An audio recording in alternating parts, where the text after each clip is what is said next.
Economy চলে নাকি? আরো একটু করিডোরে আসবেন, আপনাদের লেভেল অফ ম্যাচুরিটি দেখে খুবই নিরাশ। সাংবাদিকের প্রশ্নে বারবার মেজাজ হারালেন মন্ত্রী। মূল্যস্ফীতি কমাতে সময় চাইলেন এবছর, এড়িয়ে গেলেন কালো টাকা প্রসঙ্গ। দাম কমানোর দায়িত্ব অর্থকে দিল বাণিজ্য। বাজেটে মানুষের মৌলিক অধিকার নিশ্চিতে নজর দিয়েছে সরকার। 6 দফা দিবসের আলোচনা সভায় প্রধানমন্ত্রী অপ্রদর্শিত অর্থ উদ্ধারেই কালো টাকা সাদা করার সুযোগ রাখা হয়েছে। এবং ঈদ যাত্রায় প্রস্তুত পাটুরিয়া, দৌলতদিয়া ও আরিচা কাজিরহাট নৌরুট। থাকছে পর্যাপ্ত লঞ্চ, ফেরি ও স্পিড বোট। কোরবানির পশু পরিবহনে বাড়ানো হয়েছে নিরাপত্তা।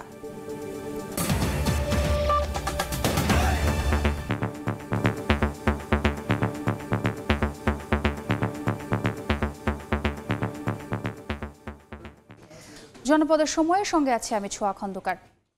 কালো টাকা সাদা করার সুযোগে সাবেক আইজিপি বেনজির আহমেদ তার অবৈধ সম্পদ বৈধ করার সুযোগ পাবেন কিনা, বাজেটোত্তর সংবাদ সম্মেলনে এমন প্রশ্নের কোনো সদুত্তর না মিললেও এনবিআর চেয়ারম্যান নিশ্চিত করলেন, কালো টাকা দেশেও থাকে না, বিনিয়োগও হয় না। অর্থমন্ত্রীর আশা, চলতি বছরের শেষ দিকে কমে আসবে মূল্যস্ফীতি। যদিও সাংবাদিকের প্রশ্নে বারবার মেজাজ হারান তিনি। এদিকে বাণিজ্য প্রতিমন্ত্রী জানালেন, নিত্যপণ্যের দাম কমানোর দায়িত্ব তার নয়, অর্থ মন্ত্রণালয়ের। এইভাবে ইকোনমি চলে নাকি? হ্যাঁ, আমরা সব ছোট হয়ে গেল, আমাদের সব শেষ। কোথায়? দেখেন, দেখে একটু শিখেন। এই প্রশ্নের উত্তর দেওয়ার যোগ্য নয়। আপনাদের লেভেল অফ ম্যাচুরিটি দেখে খুবই নিরাশ। 2024-25 অর্থ বছরের বাজেট পরবর্তী সংবাদ সম্মেলনে এভাবেই বারবার মেজাজ হারান প্রথমবার অর্থমন্ত্রীর দায়িত্ব পাওয়া আবুল হাসান মাহমুদ আলী। আপনারা অনেক ইন্টারেস্ট শো করেছেন, কিন্তু ইন্টারেস্টটা ম্যাচিওর হওয়া দরকার।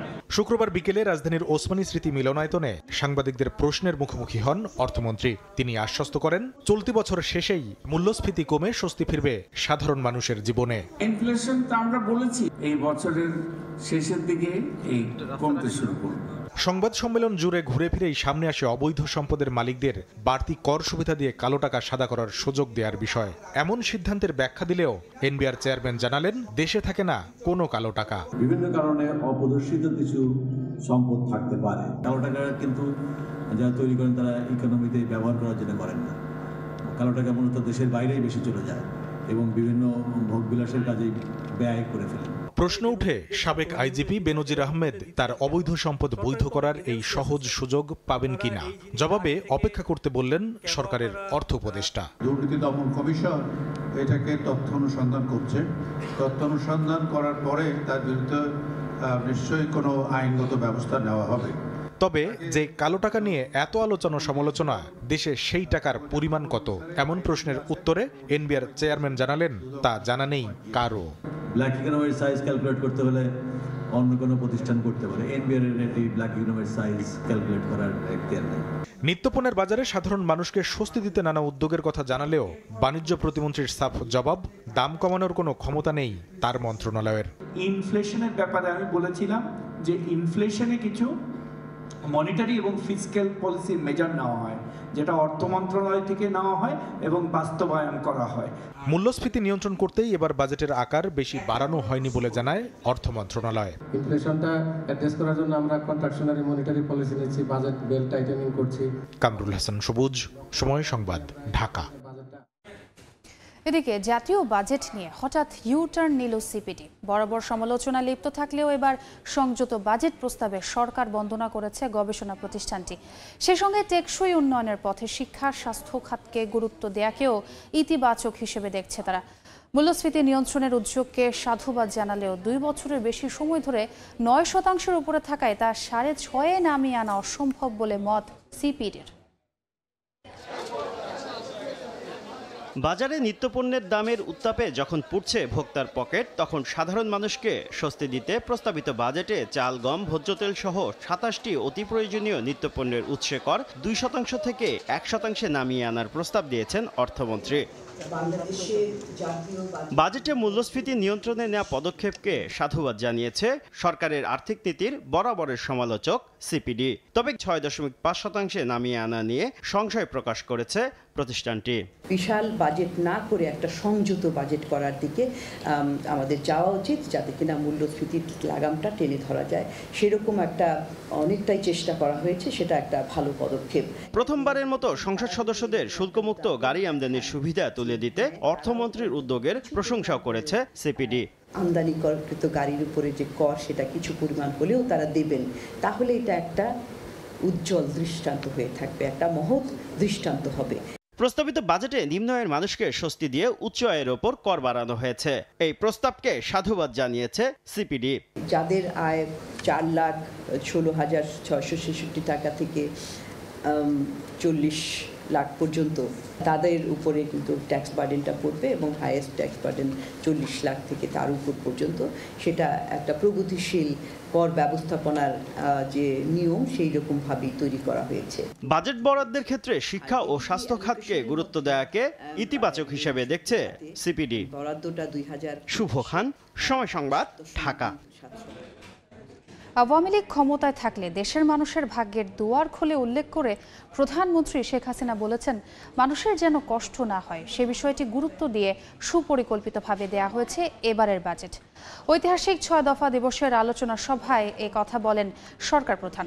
কালো টাকা সাদা করা প্রসঙ্গে প্রধানমন্ত্রী বলেন, মাছ ধরতে গেলে টোপ তো দিতেই হবে, কিছুই ভালো লাগে না গ্রুপের কথায় কান না দিতে নেতাকর্মীদের নির্দেশ দেন তিনি। ঐতিহাসিক 6 দফা দিবস উপলক্ষে রাজধানীর তেজগাঁওয়ে ঢাকা জেলা আওয়ামী লীগ কার্যালয়ে আয়োজিত আলোচনা সভায় বক্তব্য রাখেন দলের শীর্ষ নেতারা। অনুষ্ঠানে প্রধান অতিথির বক্তব্যে প্রধানমন্ত্রী শেখ হাসিনা বলেন, আওয়ামী লীগ সরকারের থাকলে দেশের জনগণের ভাগ্যের দুয়ার খুলে মানুষের যেন কষ্ট না হয় সে বিষয়টি মাথায় রেখেই পরিকল্পিতভাবে এবারের বাজেট দেওয়া হয়েছে বলেও জানান তিনি। আমরা এখন সীমিতভাবে, খুব সংরক্ষিতভাবেই আমরা এগোতে চাই, যাতে আমাদের দেশের মানুষের কষ্টটা না হয় এবং মানুষের যে প্রয়োজন সেটা আমরা মেটাতে চাই। সেদিকে লক্ষ্য রেখেই কিন্তু আমরা বাজেট সেইভাবে আমরা করেছি। বাজেটে কালো টাকা সাদা করার সুযোগ প্রসঙ্গে নিজের ব্যাখ্যা তুলে ধরেন শেখ হাসিনা। এখন 1 কাঠা জমি যার সেই কোটিপতি, কিন্তু সরকারি যে হিসেব, সেই হিসেবে কেউ বেচে না, একটু বেশি দামে বেচে, কিছু টাকা উদ্বৃত্ত হয়, কিন্তু এই টাকাটা তারা গুজে রাখে। তা গুজে যাতে না রাখে, সামান্য একটু কিছু দিয়ে টাকাটা আসলে পথে আসুক, জায়গা মতো আসুক, তারপর তো ট্যাক্স দিতেই হবে। তো সেখানে আমি ঠাট্টা করে বলি যে মাছ ধরতে গেলে তো আধার দিতে হয় না, আধার ছাড়া তো মাছ আসবে না। আওয়ামী লীগের শক্তির উৎস দেশের জনগণ এমন মন্তব্য করে প্রধানমন্ত্রী বলেন, যাদের কোনো কিছু ভালো লাগে না তাদের কথায় কান দেওয়ার কিছু নেই, কেননা তারা দেশে অস্বাভাবিক সরকার ক্ষমতায় থাকলে খুশি হয়। জনগণের ভোটে আওয়ামী লীগ ক্ষমতা আসলে তাদের নাকি কিছুই হয় না, মূল্যায়ন হয় না। আর মূল্যায়নটা করবো কিভাবে?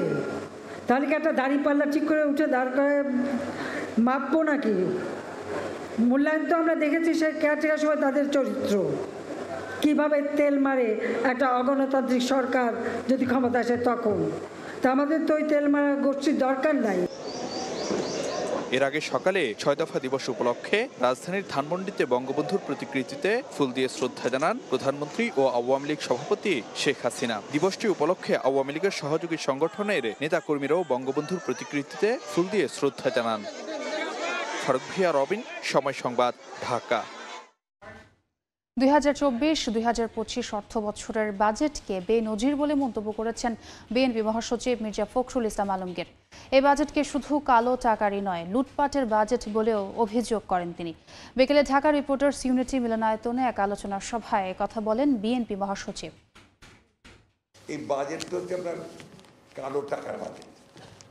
কালো টাকা কি করে সাদা করা যাবে তার বাজেট, কি করে দুর্নীতি আরো বেশি করে করা যাবে তার বাজেট, বেনজির বাজেট। বেনজির তো সব দিক দিয়েই। এখন বেনজির আমাদের পুলিশ অধিকর্তা ছিলেন, তিনি আমাদের সাবেক পুলিশ কর্তা, র্যাবের ডিজি ছিলেন, তিনিও যা ঘটিয়েছেন তাও বেনজির। এখন বাজেট হচ্ছে তাও বেনজির। সাবেক আর্মি চিফ ছিলেন, তিনি যে ঘটিয়েছেন সেটাও বেনজির। আমাদের সব কিছুই বেনজির। এখন সবাইকে জেগে উঠতে হবে। এই ভয়াবহ যে দানব, একটা মনস্টার, একবারে পুরোপুরি মনস্টার। একটা সেই মনস্টারকে যতক্ষণ না আমার বুকের উপর থেকে সরাতে পারবো ততক্ষণ পর্যন্ত আমার কোনো বিপ্লবের কাজ হবে না। জনপদের সময় এই যাত্রার জন্য প্রস্তুত পাটুরিয়া, দৌলতদিয়া ও আরিচা কাজিরহাট নৌরুট। পরিবহন ও যাত্রী পারাপারে থাকছে পর্যাপ্ত লঞ্চ, ফেরি ও স্পিডবোট। তবে পানি ও স্রোত বাড়ায় রাতে বন্ধ থাকবে স্পিডবোট চলাচল। ঈদুল আজহায় কোরবানির পশু পরিবহন হওয়ায় বাড়ানো হয়েছে নিরাপত্তা ব্যবস্থাও। মোহাম্মদ ইউসুফ আলীর রিপোর্ট। নদীতে পানি বাড়ায় পন্টুন ঠিক করে স্তরে রাখতে কাজ করছেন শ্রমিকরা। এতে নির্বিঘ্নে ফেরিতে ওঠানামা করতে পারছে গাড়ি। ঈদযাত্রা উপলক্ষে পাটুরিয়া, দৌলতদিয়া ও আরিচা কাজিরহাট নৌরুটে শেষ করা হয়েছে সব ধরনের প্রস্তুতি। পরিবহন ও যাত্রী পারাপারে থাকছে পর্যাপ্ত লঞ্চ, ফেরি ও স্পিডবোট। নদীতে পানি ও স্রোত বৃদ্ধি পাওয়ায় রাতে বন্ধ থাকবে স্পিডবোট চলাচল। বিগত ঈদগুলোতে আমরা যেভাবে সাফল্যের সাথে আমরা কাজ করতে সক্ষম হয়েছি, এবারও ইনশাল্লাহ আমরা সেটা অব্যাহত রাখার চেষ্টা করব। ওভারলোডিং যাতে না হয় আমরা আইন শৃঙ্খলা বাহিনীকে সতর্ক থাকার জন্য নির্দেশ প্রদান করেছি। ঈদ যাত্রায় কোরবানির পশু পরিবহন হওয়ায় বাড়ানো হয়েছে নিরাপত্তা ব্যবস্থা, যাতে সবাই নিরাপদে যেতে পারে, গরু নিয়েও যেতে পারে এবং গরু বিক্রি করে তারা যাতে নিরাপদে বাড়িতে টাকা নিয়ে যেতে পারে, সেই ধরনের ব্যবস্থা থাকবে। যাত্রী পারাপারে জেলা প্রশাসনের পক্ষ থেকে নেওয়া হয়েছে নানা উদ্যোগ। ঈদের যে বাড়ি ফেরা এবং ফিরে আসা এবং পশু যে পরিবহন, সেগুলো আমরা সুন্দরভাবে তুলে আনতে সক্ষম হব। পাটুরিয়া, দৌলতদিয়া ও আরিচা কাজিরহাট নৌরুটে ছোট বড় 23টি ফেরি, 33টি লঞ্চ ও 41টি স্পিডবোট প্রস্তুত রাখা হয়েছে ঈদযাত্রার জন্য। সময় সংবাদ, মানিকগঞ্জ। দেখছেন জনপদের সময়। ঈদুল আজহা উপলক্ষে নওগাঁর হাটে বেড়েছে কাচারি, জিরাশাল ও গোল্ডেন আতপ সহ বিভিন্ন জাতের ধানের সরবরাহ। এতে 50 থেকে 70 টাকা পর্যন্ত কমেছে ধানের দর। চাষি আর ব্যবসায়ীর দর কষাকষিতে ধান বেচা কেনায় জমজমাট নওগাঁর সরস্বতীপুর হাট। বাড়তি যোগানে মন প্রতি 60 থেকে 70 টাকা দর কমায় হতাশ চাষিরা। তাদের অভিযোগ, সার, কীটনাশক সহ কৃষি উপকরণের দর দফায় দফায় বাড়ছে, আর হাটে তোলা ধানের দর কমছে। এতে আর্থিকভাবে ক্ষতিগ্রস্ত হচ্ছেন বলে দাবি তাদের। তবে ব্যবসায়ীদের দাবি, বাজেট ঘোষণার পর কর্পোরেট প্রতিষ্ঠানগুলো হিসেব কষে ধান কিনছে, এতে প্রভাব পড়েছে হাটে।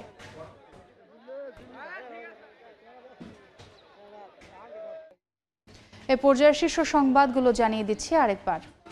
এইভাবে ইকোনমি চলে নাকি? আরো একটু করিডোরে আসবেন। আপনাদের লেভেল অফ ম্যাচুরিটি দেখে খুবই নিরাশ। সাংবাদিকের প্রশ্নে বারবার মেজাজ হারালেন মন্ত্রী। মূল্যস্ফীতি কমাতে সময় চাইলেন এবছর, এড়িয়ে গেলেন কালো টাকা প্রসঙ্গ। দাম কমানোর দায়িত্ব অর্থকে দিল বাণিজ্য। বাজেটে মানুষের মৌলিক অধিকার নিশ্চিতে নজর দিয়েছে সরকার। 6 দফা দিবসের আলোচনা সভায় প্রধানমন্ত্রী। অপ্রদর্শিত অর্থ উদ্ধারেই কালো টাকা সাদা করার সুযোগ রাখা হয়েছে।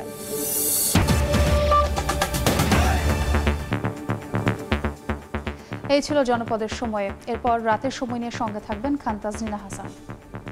ধন্যবাদ সোয়া। রাতের সময় নিয়ে ফিরছি কিছুক্ষণ পর, সঙ্গেই থাকুন।